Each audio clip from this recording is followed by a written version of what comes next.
विधानसभा चुनाव 2023 में हम आपको जो दावेदारी कर रहे हैं प्रत्याशी उनसे आपको मिलवाते हैं। आज हम बात करेंगे अजमेर जिले की उत्तर विधानसभा क्षेत्र की। अजमेर जिले की उत्तर विधानसभा क्षेत्र में 2,10,000 के करीब मतदाता है तथा यहाँ पर 193 मतदान बूथ मतदान हेतु बनाए गए हैं। यहाँ पर वैसे तो अनेकों राजनीतिक दल के लोग दावेदारी पेश कर रहे हैं। इन्हीं में से एक संत समाज से भी जो है वो दावेदारी पेश कर रही है। ये शहीद परिवार से आती है। ये आज हमारे बीच हैं। हम इनसे मुलाकात करेंगे। हमारे संपादकीय प्रभारी नेमिचंद तंबोली इनसे सवाल जवाब करेंगे। बहुत बहुत स्वागत है अनादि जी आपका हमारे इस कार्यक्रम में। और सबसे बड़ी बात कि भाजपा से आपने दावेदारी के लिए कहा है उत्तर से।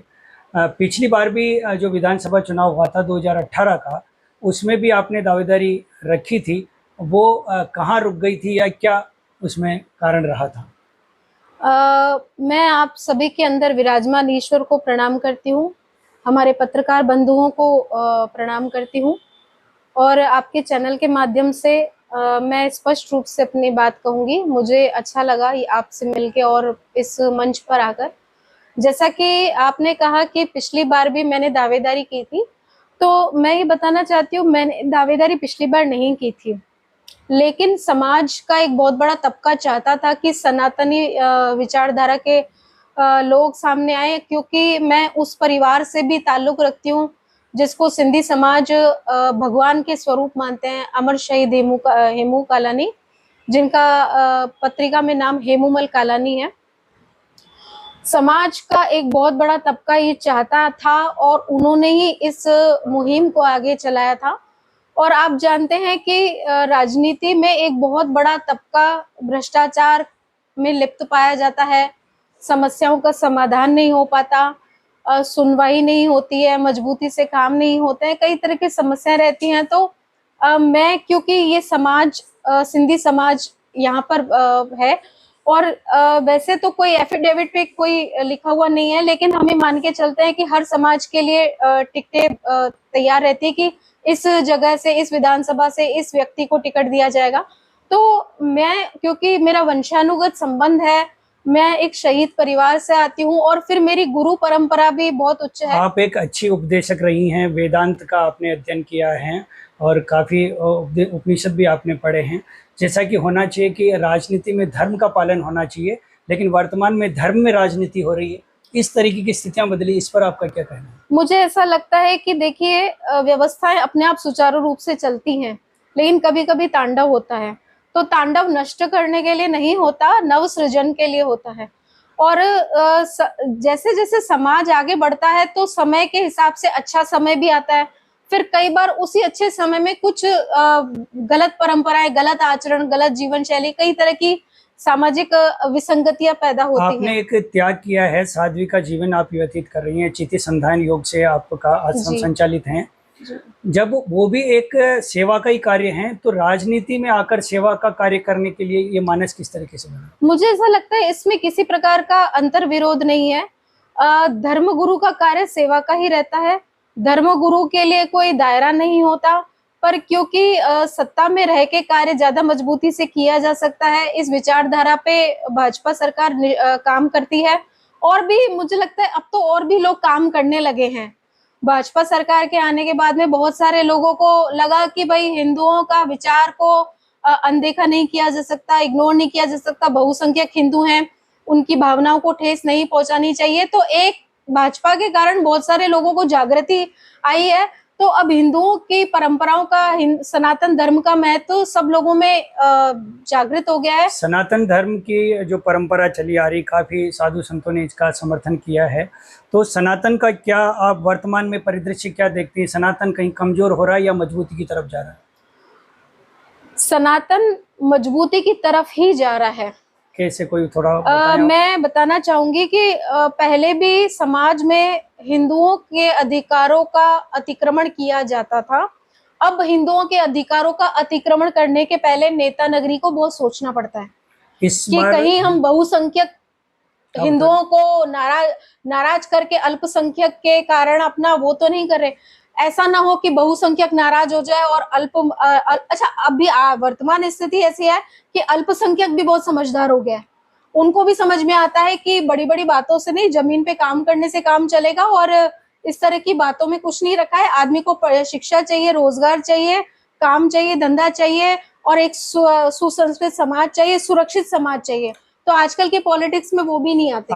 अनादि जी, आपने विश्व हिंदू परिषद की बात की थी, और ऐसा हमारी जानकारी में है कि विश्व हिंदू परिषद के माध्यम से आपने बालिकाओं को प्रशिक्षण के तौर पे काफ़ी कुछ सिखाया। तो इसके बारे में हमारे दर्शकों को बताएं कि आप उनको प्रशिक्षित करने के लिए क्या योजनाएं आपकी रही और क्या उनके साथ प्रशिक्षण किस प्रकार दिया जाता है। अभी आपने देखा होगा समाज में महिला दुष्कर्म के केसेस बहुत सारे आ रहे हैं, गैंग रेप के केसेस बहुत सारे आए हैं, लव जिहाद के भी बहुत सारे आपके सामने उदाहरण आते हैं।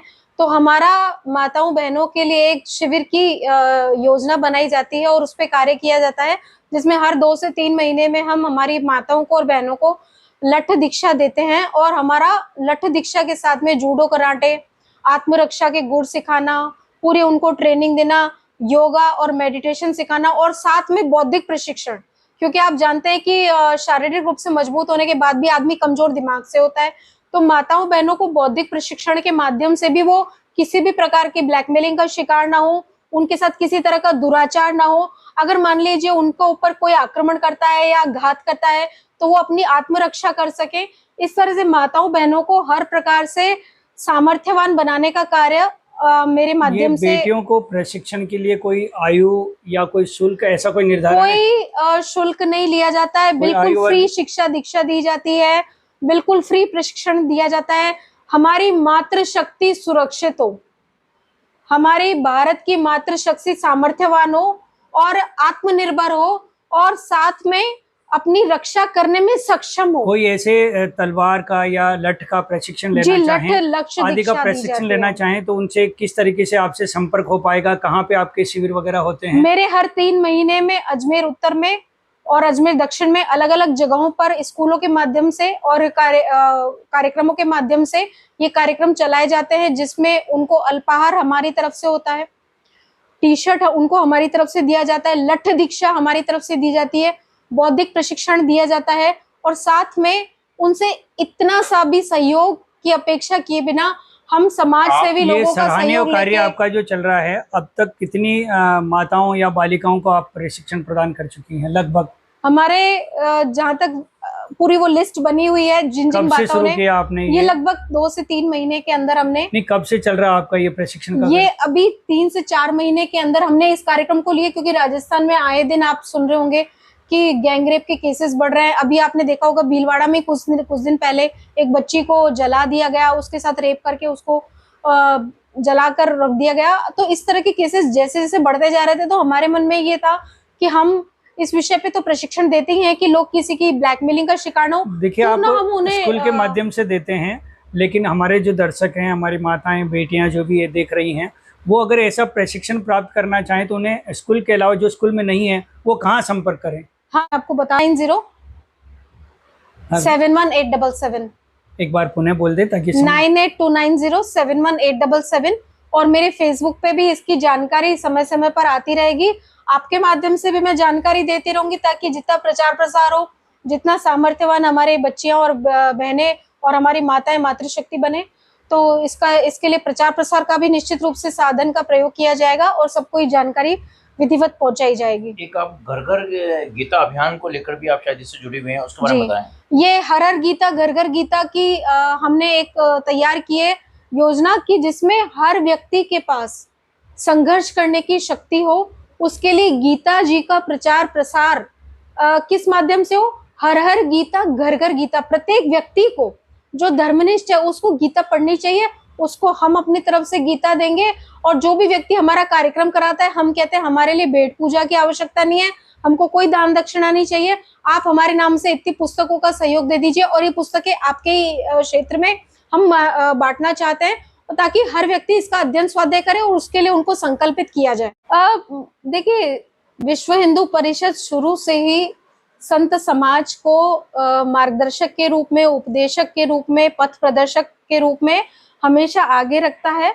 और जब ये पता चलता है संघ को कि जो सन्यासी है उसका तो परिवार भी स्वयं सेवक था, उसके गुरु स्वयं सेवक थे, प्रचारक रहे हुए हैं।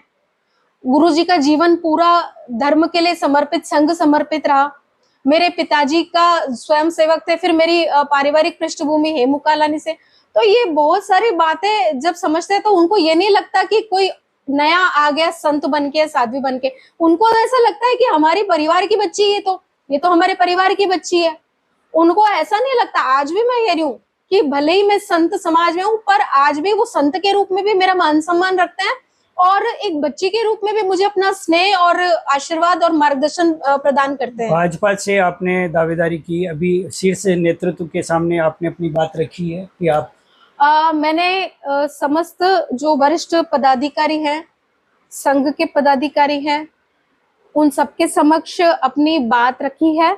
और क्या आश्वासन रहा उनका? आश्वासन, मैंने आश्वासन की अपेक्षा नहीं की, और क्योंकि मुझे इसमें बिल्कुल भी शंका नहीं है, मुझे इसमें बिल्कुल संशय नहीं है कि विश्व हिंदू परिषद और जो अपना भाजपा मंडल है, भाजपा संगठन है, वो मंथन करके सब चीजों को देखकर अपने आप इस कार्य को आगे बढ़ाएगा। मेरा इसमें सुझाव देने का तो कोई मतलब ही नहीं है। वो अपने आप में बहुत नहीं, सुझाव नहीं कर रहे थे, जैसे हाँ। पार्टी के समक्ष आपने जी, जिलाध्यक्ष के आश्वासन सामने बायोडाटा भी प्रस्तुत किया बिल्कुल अभी रमेश बिल्कुल जी के सामने। बिल्कुल उन्होंने इसका बहुत ही स्वागत और सम्मान किया, और उन्होंने कहा हमारे लिए गर्व की बात है कि हमारे संत समाज आगे होके इस कार्य को संभालने के लिए तैयार है, और हमारे लिए गौरव की बात है। नाजी जी, आपने राजनीतिक रूप में अपनी दावेदारी पेश की है, आप संत समाज से है।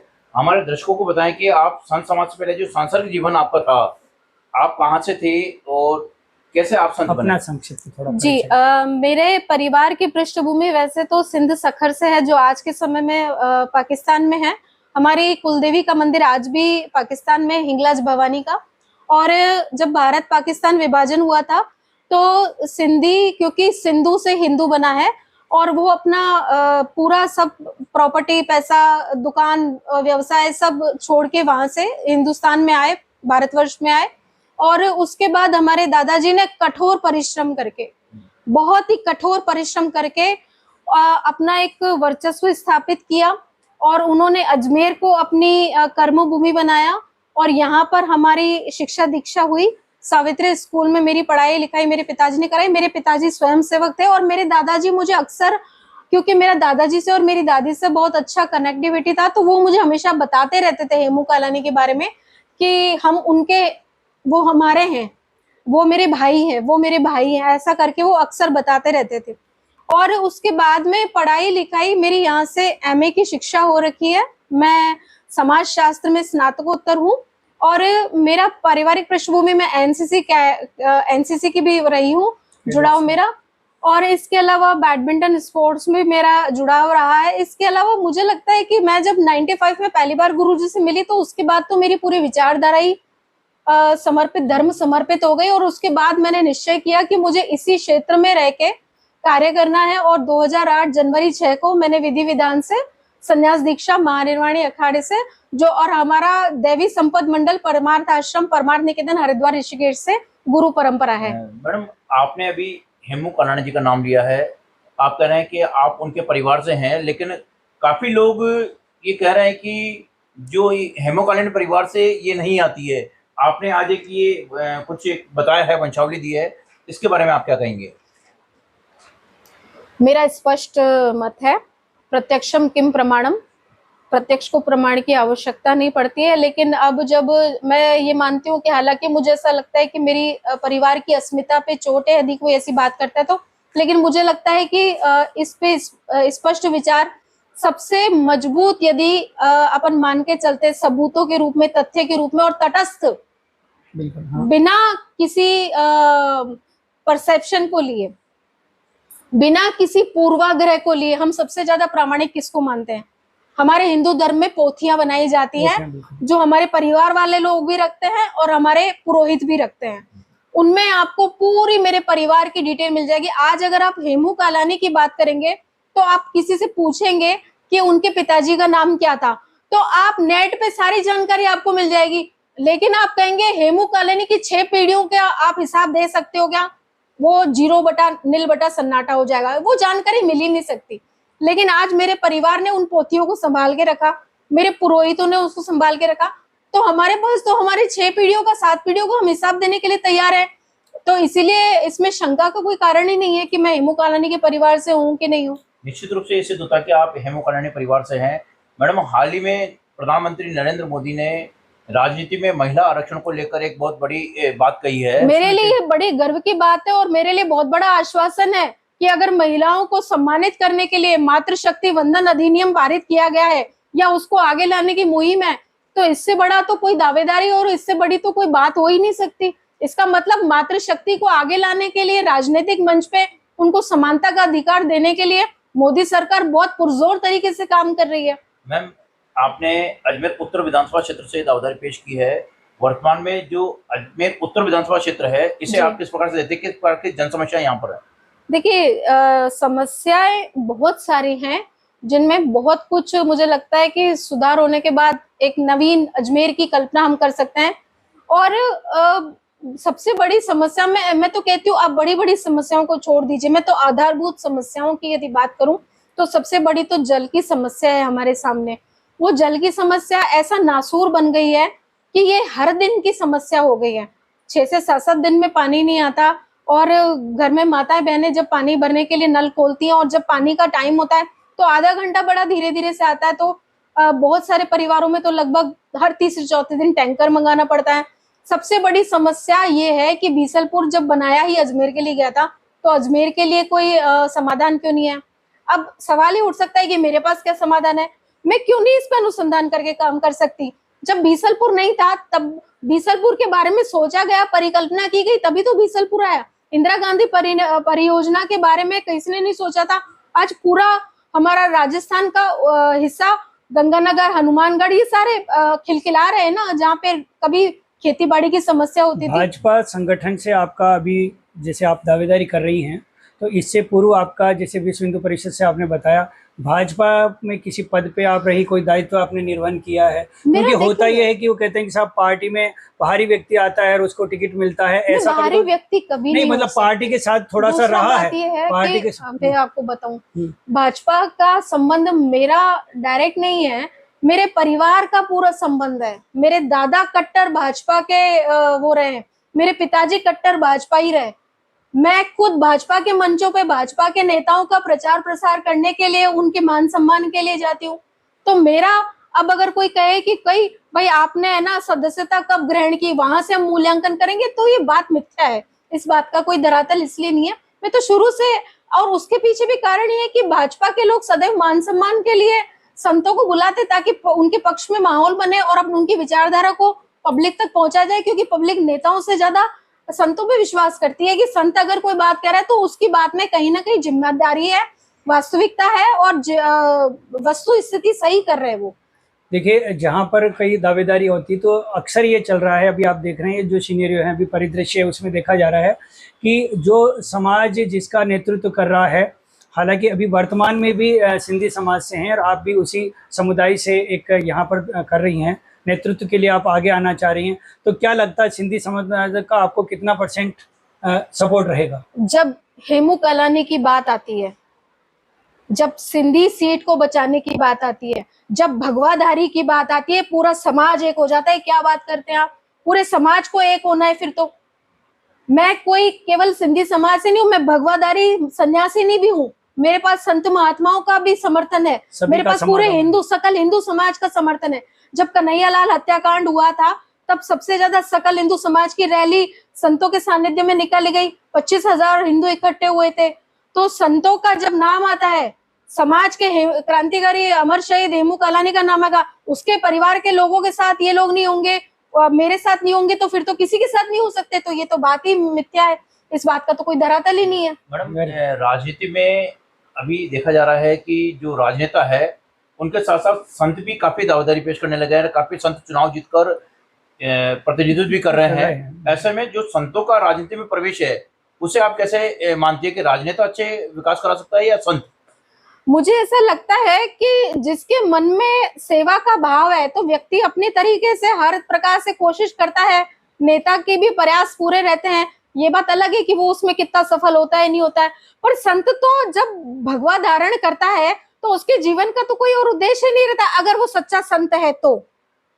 और जब अच्छा, दूसरा क्या है कि संत को किसके लिए क्या करना, कैसे करना, आज आपके सामने आप आदित्यनाथ जी को देखते हैं, पर मैं कहती हूँ उमा भारती जी को देखिए, साध्वी निरंजन ज्योति को देखिए, हमारे बीकानेर के संत हैं, हमारे बालकनाथ जी हैं। तो संतों के साथ क्या होता है, संतों के प्रति लोगों का सीधा जुड़ाव होता है, क्योंकि उनके जो इमोशंस के डाइवर्जन है वो परिवार, व्यक्ति, भाई भतीजावाद इन चीजों पे नहीं होता। मतलब संत सेवा भाव ज्यादा रखते हैं। बिल्कुल, संत सेवा भाव निश्चित रूप से रखते हैं, क्योंकि उनके लिए तो सेवा ही भक्ति है, सेवा ही साधना है। सेवा ही साधना है। मैम बहुत अच्छी बात आपने कही है। आपने उत्तर विधानसभा क्षेत्र से दावेदार पेश की है, भाजपा पार्टी अगर आपको टिकट देती है तो आप अजमेर को किस प्रकार से विकास की गति में आगे बढ़ाएंगी? मैं 2 विषयों पे काम करना चाहूंगी। एक तो अब तक जो समस्याएं चली आ रही हैं, जो अब तक एक खास करके व्यापारी वर्ग के लिए, जैसा कि आप देखते हैं कि जगह जगह सड़कों के टूटे होने के कारण व्यापारी लोग अपने क्लाइंट से या अपने जो भी इनके ग्राहक हैं वो उन तक नहीं पहुंच पाते, या उनको कई तरह की समस्याएं आती हैं। मैं चाहूंगी कि सबसे पहले इस काम को पूरी तरह से पक्का किया जाए और एकदम अच्छा रोड व्यवस्था, परिवहन व्यवस्था हो। दूसरा सबसे ज्यादा मैं इस विषय पे काम करना चाहूंगी कि जो नासूर बनी हुई जल की समस्या, जिसके ऊपर प्रत्येक प्राणी का अधिकार है, वो यहाँ से समस्या मुक्त अपना अजमेर बने। और तीसरा सबसे ज्यादा अभी महिला सुरक्षा के बहुत सारे आए दिन आप देखिए इतनी सारी घटनाएं हमारे समाज में हो रही है। मैं चाहूंगी कि इसके ऊपर पुख्ता और मजबूत काम हो। तीसरा आपने देखा कि अभी थोड़े सा पानी आया, विपर्जोय तूफान आया, तो हमारे बहुत सारे घरों में कई कई दिनों तक परिवारों में पानी इकट्ठा रहा। किन कारणों से हुआ, उसके क्या समाधान है? मैं चाहूंगी कि अगली बारिश आने से पहले उस पर मजबूती से काम करके उस समस्या का समाधान किया जाए, ताकि आने वाले समय हमारे लिए चुनौती न बने। ऐसे कुछ मुद्दे हैं बहुत स्ट्रॉन्ग, सबसे पहले मैं उस पर काम करना चाहूंगी। और मैं चाहूंगी कि हमारा अजमेर वास्तव में स्मार्ट सिटी बने, वो एक कल्पना मात्र न रह जाए। अगर पार्टी आपको, जैसा कि आप दावेदारी कर रही हैं, और पार्टी किसी कारणवश अगर टिकट नहीं दे पाती तो पार्टी के लिए आपका क्या सहयोग रहेगा? मैं पार्टी के लिए मेरा क्या कोई निर्दलीय जैसा ऐसा कुछ रहेगा? नहीं, मेरा निर्दलीय का बिल्कुल विचारधारा नहीं है। पार्टी से अगर टिकट मिलता है तो आप अपनी दावेदारी पार्टी से मिलता है तो अच्छा है, लेकिन मैं चाहूंगी कि चिंतन मंथन भाजपा हमेशा करती रही है, संगठन करता रहा है, संघ के लोग भी खुले दिल से, खुले दिमाग से। क्वेश्चन और यहाँ पर आता है कि सिंधी समुदाय से यहाँ 20 वर्ष से जो विधायक हैं और आप भी उसी समुदाय, तो वो परिवर्तन क्या लोग भी क्यों चाहते हैं, आप भी क्यों चाहते हैं? सिंधी समुदाय की बात कर रहे हैं तो वो है। देखिए, आपके प्रश्न में इसका जवाब 2 हो सकते हैं, या तो मैं उसकी सफाई दूं, नहीं जैसा या मैं उसकी आलोचना करूं। हाँ, मैं आलोचना भी नहीं करना चाहूंगी, मैं सफाई भी देना चाहूंगी। मैं तो ये कह रही हूँ कि परिवर्तन तो संसार का नियम है, बिल्कुल, और सरकारें आती हैं जाती हैं, और लेकिन प्रामाणिक व्यक्ति हमेशा रहता है। मैं ये बात कहना चाहती हूँ, प्रामाणिक व्यक्ति की जरूरत हमेशा रहती है। लोगों की समस्याएं का समाधान होता है, लोगों को जिम्मेदार व्यक्ति मिलता है, तो उसको कभी कोई परेशानी नहीं होती है।